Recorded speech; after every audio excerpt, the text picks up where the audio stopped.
Well, tomorrow morning, warm and humid. Out the door temperatures upper 60s to low 70s when we should be in the low 50s for this time of year. So we're going to be 20 degrees warmer than normal to just start the day. Daytime high expected to reach the mid 80s. We'll look for 85 for the high at around 3 o'clock. Now, most of the day on Wednesday is going to be dry. We're not really going to start to see the real uptick in rain chance until after dark. So you can see how we'll be monitoring for a few isolated to widely scattered showers and thunderstorms as we go towards the afternoon and evening hours. But it's really kind of mid to late evening that we're going to be tracking the threat for stronger storms. So fast forwarding futurecast all the way to 4 o'clock tomorrow afternoon.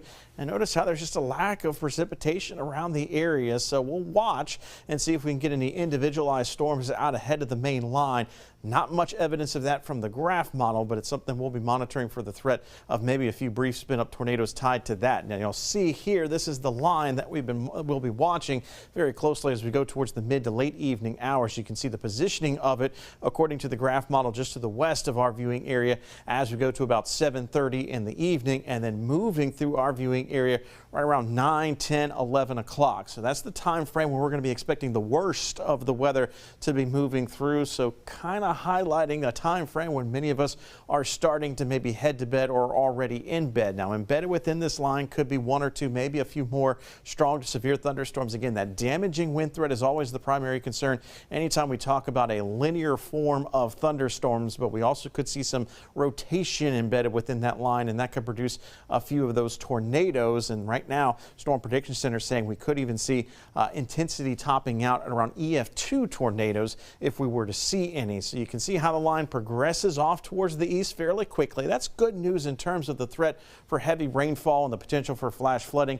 That should remain fairly low. Not to say that we won't see maybe some nuisance type flooding of roadways as well as ditches and bayous and streams and things like that. Some standing water in those low-lying, poorly drained areas, but probably less impact there because of the timing moving through during an evening and overnight time frame. So again, you look at the kind of rainfall estimate here and you see some spots getting dumped on, other spots not receiving as much. I would expect, the expectation at least, between 1 and 2 inches of rain.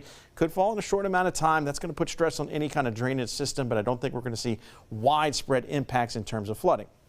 So the three things I think we're most concerned about is going to be the threat for gusty winds, 60+ miles per hour, frequent lightning, that could be widespread. That could cause some sporadic power outages, and then a localized threat for some tornadoes. So we're certainly not expecting a severe weather outbreak, but one spot here or there could have to contend with a tornado that spins up, and it could be of EF2 strength at its strongest. So yeah, it's going to be one of those days and kind of nights where you're going to want to have that free First Alert weather app in the palm of your hand.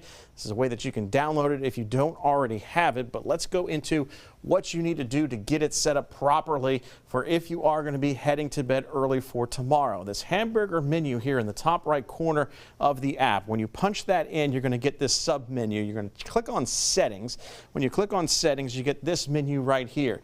So this WAFB alerts, that's for our video updates that we send out from the Weather Center. You want to look at weather notifications types. So when you click on that, you're going to get all these tabs. Make sure that they are green, especially the severe weather for tomorrow. But in addition to that, within that sub menu, make sure notification sounds are on. That way you'll get an audible tone, an audible alert if a warning is issued for your location. Just one way to kind of set up the app that's free in the download store just for tomorrow night as you head to bed. That way you can be alerted in case a warning is issued. This is all tied to a cold front, so we are going to see a cool down this time around behind this front on the order of about 15 to 20 degree difference, but we're also going to see another cold front head towards our areas Sunday into Monday. That too will bring our temperatures down, and look at this, we've got some 30s on the board for the middle part of next week. So we're not done with the winter chill just yet, but it's definitely going to be very spring-like tomorrow with that thunderstorm threat in the forecast.